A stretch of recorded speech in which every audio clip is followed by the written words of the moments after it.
Well, hello and welcome. I'm Sue Britz, And I'm Tina Lokkbakk. Welcome to Retired. the podcast where we talk about what life is like when we put on new tread, new wheels that move us to our next adventure.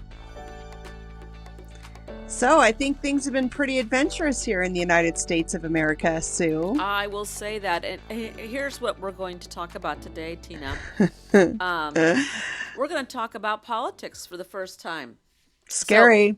And so tell me, what do you think? Why haven't we talked about politics? Well, I don't want us to eliminate any kind of listener, and I want it to be a safe place for everyone. And I think that's why we've avoided it, because I think we want to be inclusive. Well, absolutely. Inclusivity is definitely part of it. And, I'm not really concerned about our listenership because we don't have a ton of listeners. And so we're going to probably talk to people who are very like-minded, but knowing that there's a big variety of what, people think about politics. Originally I thought that any discussion about politics would come up organically if it did at all. I don't think we've been actively trying to avoid it, but rather focusing our conversations on topics that deal more directly to our new tread, our new identity, our more of that. So, not sure. Well, I can honestly say, and you're right about this whole new tread part, but part of being in our new tread is new things happening within our political world too. I mean, that affects our treading, Well, actually. I agree, and I think for me, the way I'm framing how I'm thinking about it today as we have this conversation is, I have a new hope.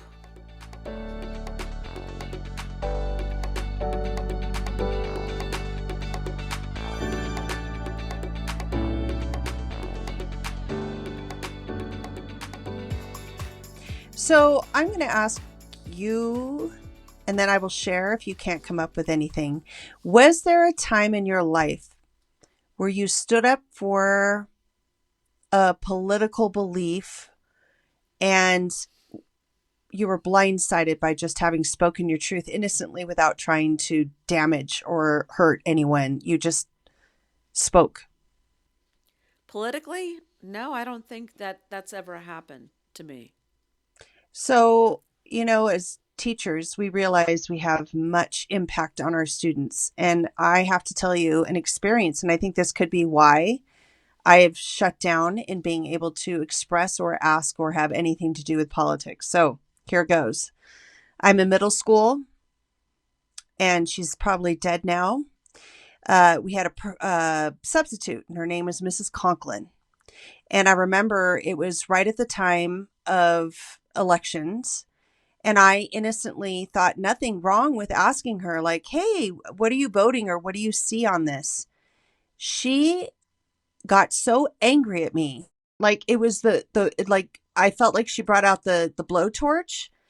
I didn't know that there was anything wrong with this. Could be because I had immigrant parents, so they weren't indoctrinated to not speak about politics. We spoke freely at home. I didn't think about it, but she made it very clear that it was impolite, rude. I crossed a line, and mind you, I was in middle school, and I didn't ask with tone. I was just an innocent kid asking an adult because I thought I was interested in people's opinions. And that, I think, began the shutdown of, oh, we don't talk to anyone we don't know well about politics. That is interesting. That would definitely be a memory that people would have, that would stay with you for a while. Yeah, I think something like that would definitely mark you about talking about politics and being corrected so strongly would do it. Yeah. Yeah. No, I haven't had that, and it's funny because as I grew up, I also had an immigrant parent and immigrant myself. Um, you know, we didn't really talk about politics in our household. It was interesting. We didn't talk about a lot of things, but one of them was we didn't talk about politics, and yet, it's all around you. It's everywhere.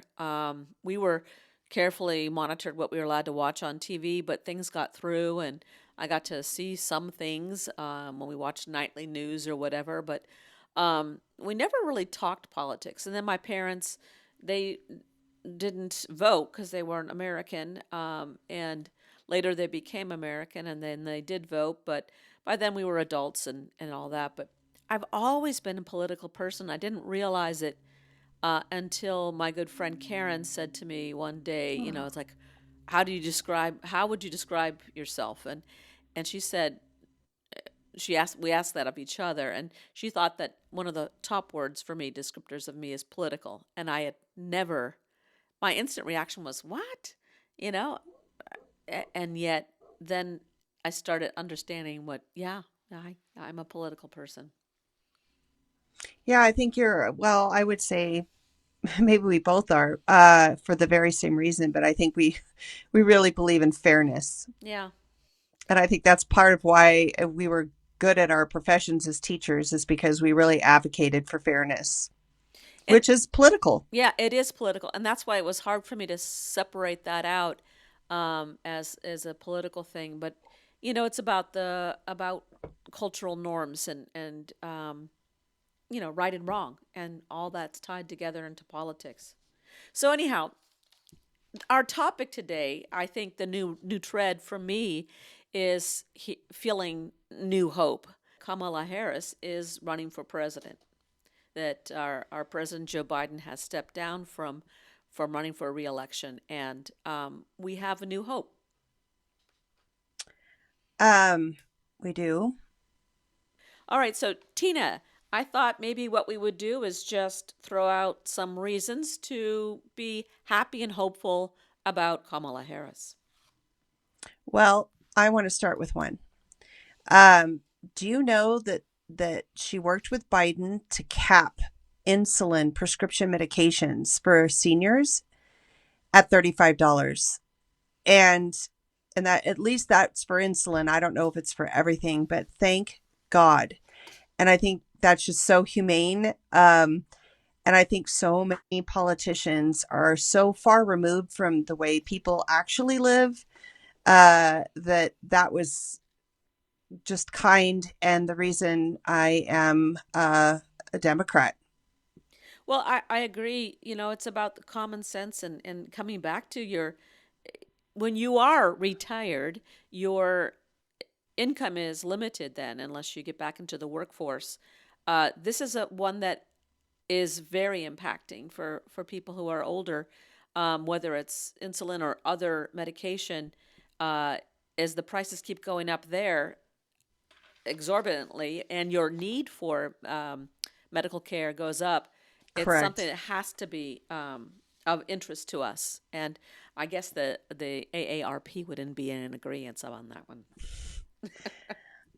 All Uh, right, your turn. well, I was thinking, that's just understanding the reality of people's lives, everyday life, and that's one of the things that I really like about her too. Is she as she's very polished, very refined, and yet when you hear her origin story, you come back to who she is as a person. She is humane. She is someone that resonates. She was the daughter of two immigrant parents. Her name, Kamala, means lotus. Um, and Oh, and that was chosen carefully by her parents because, it relates to their culture and upbringing, their way that they think of things. And, when you embrace that and you have these hopes as an immigrant or the child of an immigrant, it's I don't it makes you very humane to me, I think. She's also her parents divorced when she was, I think, 5, ah, and that's another just regular person. When we were growing up, she's younger than I am. She is a millennial, so she's one of your people. Um, she growing up, I didn't know a lot of kids in school that came from divorced families, and it was kind of unusual, and people didn't talk about it. It was more taboo. But as we've moved forward in society and our culture, divorce is not an unusual thing. In fact, it's 50% or more, as we know. So being a child of that upbringing, at a time when it was more difficult, or to do, that makes her very human. She's a stepmother. Uh, that's also very much a part That's of being true. a modern regular person. She's chosen not to have children. Uh, she was raised by a single mother, pretty much. And her Yeah, mom, that's what I was curious about because I didn't read. Her mom actually completed a PhD uh, while having a child, which I think is also pretty outstanding. But it doesn't say much about her dad. I didn't find much about her dad. well, So they say that, that she was primarily raised by her mom. And so to be empowered by the mother modeling this for her and having high expectations, as many immigrant parents do, as they have these incredibly high expectations of their kids, the next generation. Um, what a wonderful model! What a wonderful thing to be able to be resilient and pursue the American dream. And look where she is. I think it's pretty fantastic. was so excited. I didn't even know, but she was the district attorney of San Francisco. Yeah. And she's very pro LGBTQ.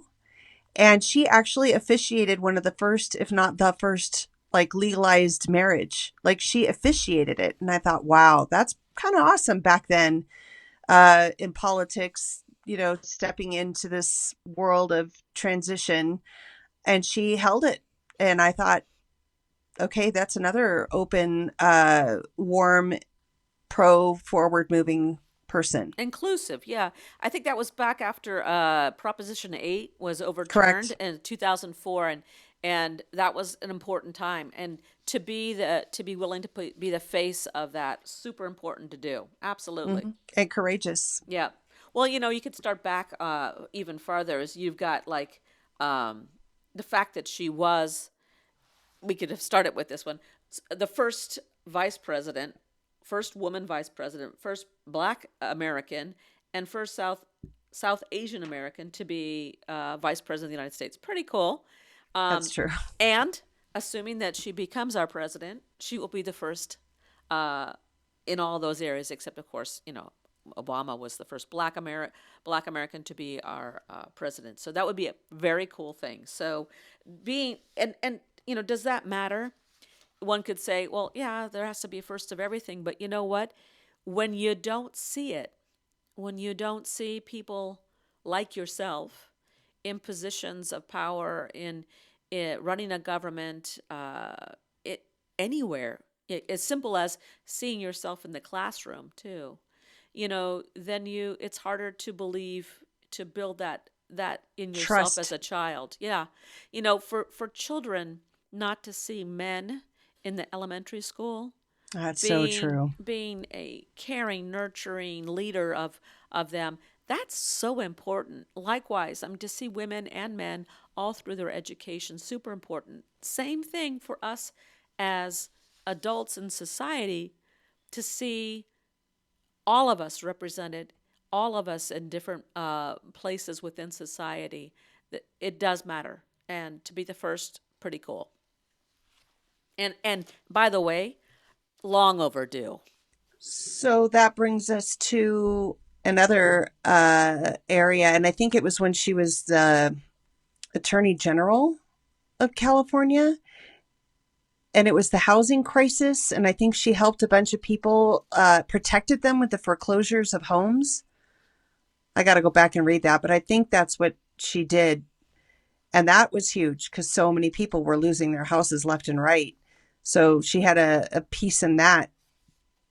That also shares with me that she, again, is looking out for all kinds of people for all kinds of reasons. So Well, that yeah. was So my. I mean, to then bring forward her other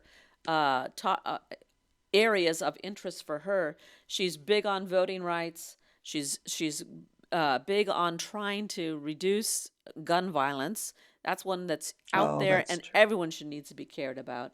And she's really big on women and girls' rights. Right? Let's. That's a huge elephant in the room. Talking about abortion and about birth control access to health care for women and girls, so important. And I got to be right there with her on those. I'm just happy to know and feel confident that if there are uh, debates between Trump and Kamala, I feel confident in her ability to speak well, eloquently. I think she will. I have confidence in her speaking ability, which I am realizing is very important, especially not within our own country, but also within other countries. Like, you do really need to have someone who can present your country well with speech. And I think that many people forget that is also a skill of being a leader of a country.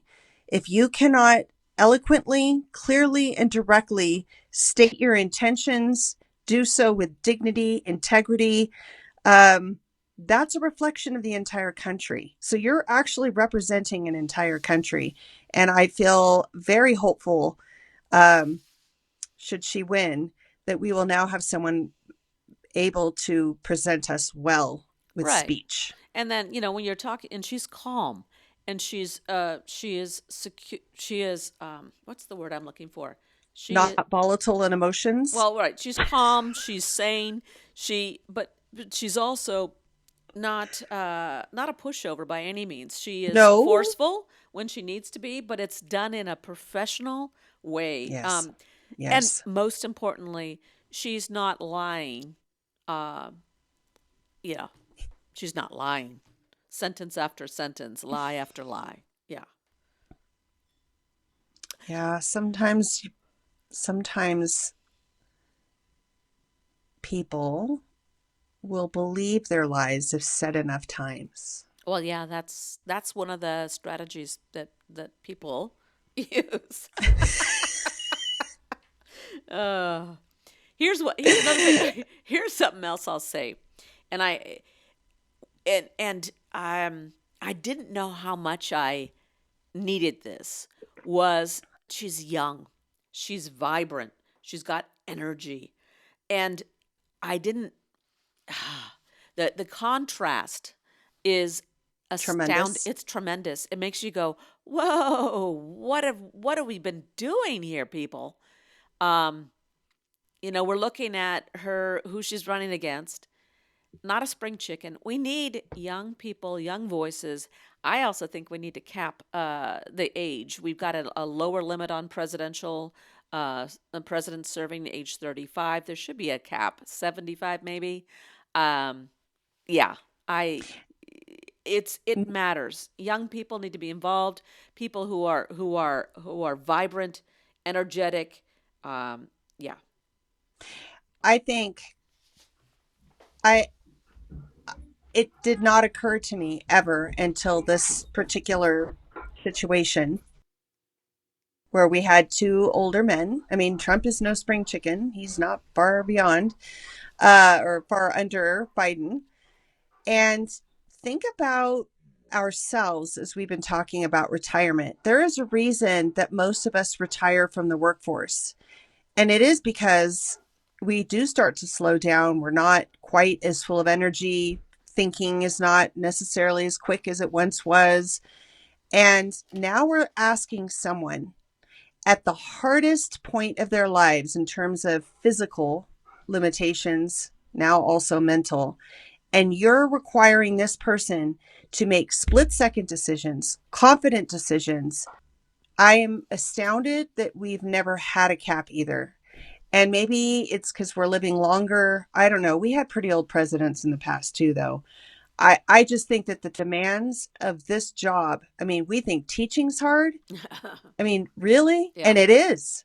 And we're just trying to direct 30 children or 150, depending on what level. They're directing the entire nation.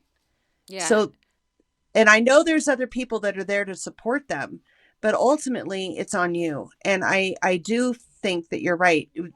Consideration for age should be there. Gee. Yeah, um, you look at each of the presidents as they've gone into to serve, and you look at them 4 years later, and you see the aging So true. that occurs. You see the gray hair come out where they didn't have any before. You see the change in the face, and that's a reality of the job and the level of the job that they're in. You're right, and as much as you've got to support and everything else, it's a very tough job. But I have to say, to that it was shocking to me to feel such a relief in seeing someone who seemed vibrant. And I love the idea that this person is no longer a boomer. Harris was born on October 20th, 1964. And that puts her right on the cusp of ending. That's what the U.S. Census Bureau says, that people born mid 46, that's the cutoff for the boomers, and it begins the millennials. So she's actually can relate to us boomers, but she is a millennial like you are. So that little bit of vibrancy, that one generation below the boomers, really important. I think that's exciting.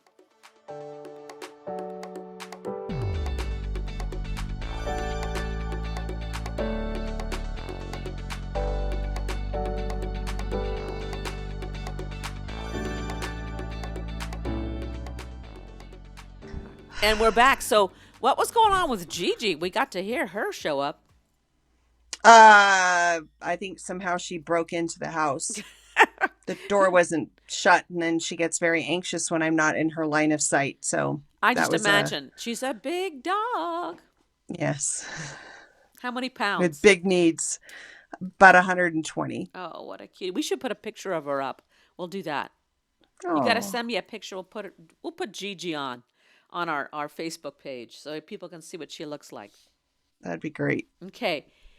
So back to our discussion. Here's a another reason to be really hopeful. And this is about Kamala Harris, but it's also about our nation and the people and what her impact is having on us. In her first week running for president, she has raised $200 million.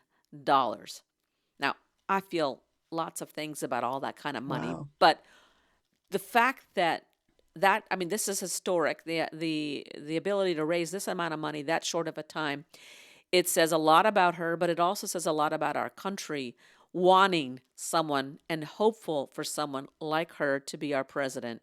Um, Personally, I don't think there should be that much money involved in all of politics. It sets people up to for all kinds of problems. But at the same time, how exciting! People are voting with their money, so exciting there. So I'm curious as to how you're thinking, because I think one of the things we were barely open to Hillary Clinton as a country when she ran. And I'm wondering, have we advanced as a country in accepting a woman, number one? And number two, a minority woman, because we brought in Obama, but that was contentious. So now we've got a woman that encapsulates both. And I think that would be my concern, is that much of our country, parts of our country, still may not be ready for this. What do you think? Have we I evolved since Hillary? I call B frickin' S. Um, I was told. I remember sitting in that fifth grade classroom as a kid, and always concerned about justice and fairness. I was told that there'd be a woman president soon, and I was assured of that, just like I was assured of the metric system becoming our standard as well. It seemed so right around the corner, so inevitable, so appropriate. How could it not be something that we do now when it felt so probable and possible and real and right around the corner back when I was a kid in 1960s? Come on now, people. I call BS on this thing. I think America I think I know the world is ready for all of it, because all the other countries have had the I know. female Even presidents and Turkey, like premiers, and even places you wouldn't expect have had female leaders. it no, and it's time. It's past time. It's They're trying to make that pendulum swing all the way back the other way, so that it's never going to be time. And no, I think the majority of people in the United States understand that, feel that, embrace that. And people of color, it's that's not an issue anymore. Young people don't don't get that. No, no, I reject that 1,000%. But you also feel it's because we're living in California, in progressive areas, Oh, it could that be. But because we don't live in the middle of Missouri and Kansas. I can't believe that. I can't believe that all the people growing up, same time, the boomers, knowing that all this change is right around the corner when we were kids, being rejecting of that now. I don't think so. I think the vast majority of people are ready for it. And this is where it becomes important, where they all show up and vote. We need young people to get out there, and we need them to vote and vote like it matters, because it does. So I'm going to, while we're opening up this Pandora's box, my next question is, though, as religion is beginning to enter into our school system again among certain states, isn't it the same religious movement that's very pro patriarchy? And if that is creating momentum in the classrooms, wouldn't you see that the impossibility of those particular states with those particular leaders? I just don't know if they can, even within the religious text, take on women in positions of power and authority. Yes. Because even within the churches, they're not there. So how do you feel that they would allow and be open to a woman in an area so completely governed by men? Okay, so that is the minority. You know, this Is thing it? of that is, and to say that real people, people of color, women, LGBTQ, uh, people who don't make millions of dollars a year, that those aren't the divorced people, the immigrant people, children of immigrants, that these aren't the real people. These are the real people. And these are the people, citizens of our country with the right to vote, who need to get to the polls and do it. And you're not going to get everyone. You're never going to please everybody. That's okay. And we need to bring civility back to the world. We need to bring truth back to our world, our reality, where you can't sling lies left and right, and, as you say, keep repeating that so people believe it. That culture um, has to shift back to civility, morality. Integrity, honesty. Yes, please, and thank you. And so that we're I've got a couple more things before we wrap up, but I think that what we're talking about is probably the top reason. But here's one I'll throw in there too, since you're talking about issues around women. Um, you know what? Kamala Harris has the most delightful, real, and authentic laugh. She laughs. She sees humor. It's she's human. That makes her very human. And I love her laugh. I love that she can smile and be happy.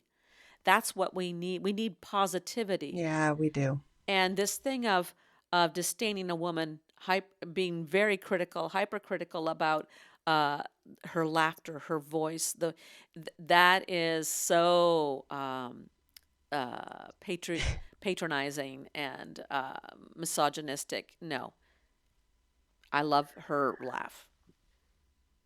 And I think you just hit the nail on the head for me. And I think what you just said about the positivity. That may be the most important thing that we have not had in a leader, in that, everything is so serious, and politics is serious, life is serious, but you're right, we do need an infusion of the non-seriousness too. And you're right, she might be able to bring some of that, like you were talking about energy, but I think it's more than just energy for energy's sake. You're right, it's a positive infusion. It's the, like you said, the ability to laugh. I think we need a little bit of that too. I think we've lost humor along the way. Yeah. And then finally, maybe the top reason, this idea, respecting the rule of law. I mean, who more is capacitated for that than a prosecutor, not a 34 count felon? Uh, she's an experienced as a public servant, prosecutor, senator, and yet not having done that for 50 years. She respects the rule of law and defends our Constitution, believes in the Constitution and defends it. Doesn't threaten to be a dictator on day one, or suspend the Constitution. So there we go. Top reason: defending democracy. That was an excellent conclusion, an excellent one to end on. I like that, Sue. Thank you.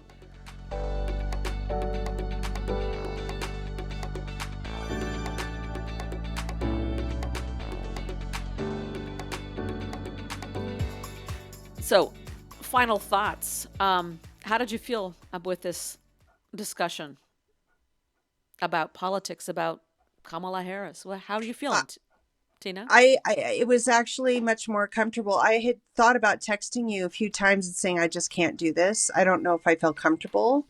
I think the hardest thing is, Sue, is wording things in a non-offensive way, still speaking my truth. But what I really wanted to say, as I'm looking at this 35-year-old woman in the grocery store, she's fit, she's gorgeous, she's got on tight little shorts and a top and has pro Trump on her hat. And I'm like, as a woman, I just don't get it. And what I really wanted to say is, the fact that there were ever 50% of the population that voted him in the first time, Sue, I have still lost confidence. That's why there were so many things I wanted to say that I'm trying not to say, and it's hard. I don't know about you, but it's restrained speaking because I'm trying to monitor myself. Very hard. I hear you, and I think as I was listening to myself and to you, I felt it, and I don't think there's anything wrong with that. This is our first foray into this conversation, and maybe we'll feel that this is important to include in our podcast. But maybe we are modeling the ability to not rip apart the other side. So maybe we're actually modeling correctness, because isn't that what we want? When you turn on Fox, it's a ripping. And I don't want any more ripping. Can we just be respectful? And I think we did do a good job at respectful speaking. So for that, I think maybe we did a great job, actually. And I think I like the idea of continuing to include in an authentic and natural way discussion about any and all topics that are important to us. I mean, that's what That's this is true. what this is about. Our podcast is about um, the new tread, understanding ourselves, and every day is a new day. So, in that regard, we go there. But we've always played by rules about fairness and Yeah. about civility.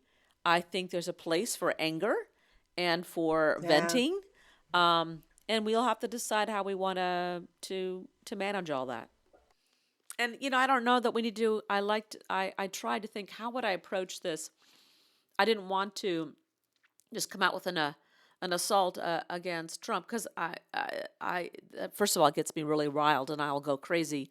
Um, and It it's shuts me so down. it's so ongoing. It's been so much of our culture and history right now in our nation. And um, the instead, let's just talk about the good The things about, positives. yeah, I love that. yeah, No, I thought that changed the entire thing. And I think that's how we can keep approaching it. yeah. We don't need to bash.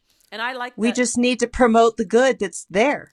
Just the fact that she's a good person. I mean, she's has her faults and she's done things that are not great, as we all have. Yep. And you live and learn and move on and try to do better. Good on us, Tina.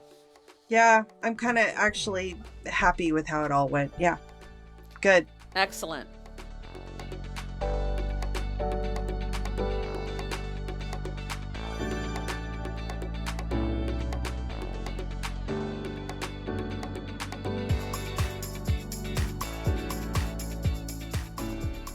That wraps up this episode of Retired. Thanks for listening.